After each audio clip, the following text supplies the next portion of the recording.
Friends இன்றைக்கி நம்ம பார்க்க போகிற ரெசிபி என்னென்னு பார்த்தீங்கன்னா தக்காளி தொகையில் தான். ரொம்ப ஈஸியாக சிம்பிளாக குயிக்காக தோசைக்கு இட்லிக்கு எல்லாத்துக்குமே ரொம்ப சூப்பரான டிஷ்ஷு. இதுவரை தக்காளியில் தொகையில் செஞ்சுருக்க மாட்டோம். வாங்க இந்த ரெசிபி எப்படி குயிக்காக செய்யலான்னு பார்க்கலாம் வாங்க. ஃப்ரெண்ட்ஸ் இன்றைக்கி நம்ம செய்ய போகிற ரெசிபி சைட் டிஷ் ரெசிபி. அதுக்கு ஒரு கடாயில் எண்ணெய் ஊற்றிக்கலாம். கொஞ்சமாக எண்ணெய் ஊற்றிட்டு ஒரு சின்ன துண்டு இஞ்சி, ஒரு 4-5 பூண்டு,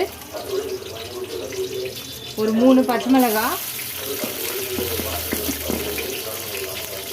3 தக்காளியை கட் பண்ணி வச்சுருக்கேன், அதையும் போட்டுக்கலாம்.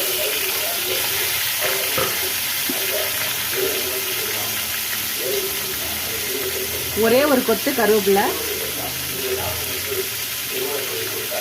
ஒரு 3-4 காஞ்ச மிளகாய், 1 ஸ்பூன் தனியா. இதை வதக்கிக்கலாம் நல்லா.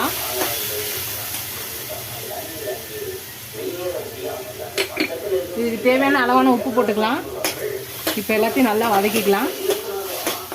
இது நல்லா வதங்கணும்.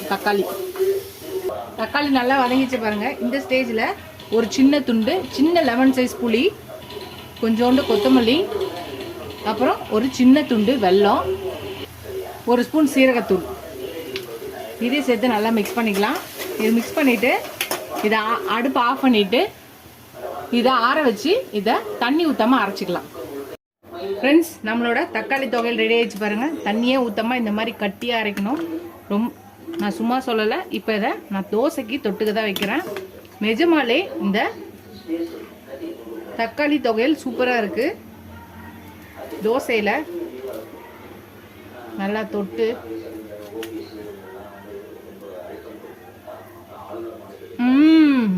சூப்பராக இருக்குது. நிஜமாலே சூப்பராக இருக்குது, அல்டிமேட்டாக இருக்குது. கண்டிப்பாக நீங்கள் இந்த தக்காளி தொகையில் ட்ரை பண்ணுங்கள். ட்ரை பண்ணி பார்த்துட்டு எப்படி இருக்குன்னு சொல்லுங்கள். ஃபஸ்ட் டைம் என் சேனலை பார்க்கவும் சப்ஸ்கிரைப் பண்ணிட்டு பாருங்கள். இதோட சப்ஸ்கிரைப் பண்ண எல்லா ஃப்ரெண்ட்ஸ்க்கும் தேங்க்ஸ். இதோட அடுத்த ரெசிபியில் பார்க்கலாம். டாடா பாபா ஃப்ரெண்ட்ஸ்.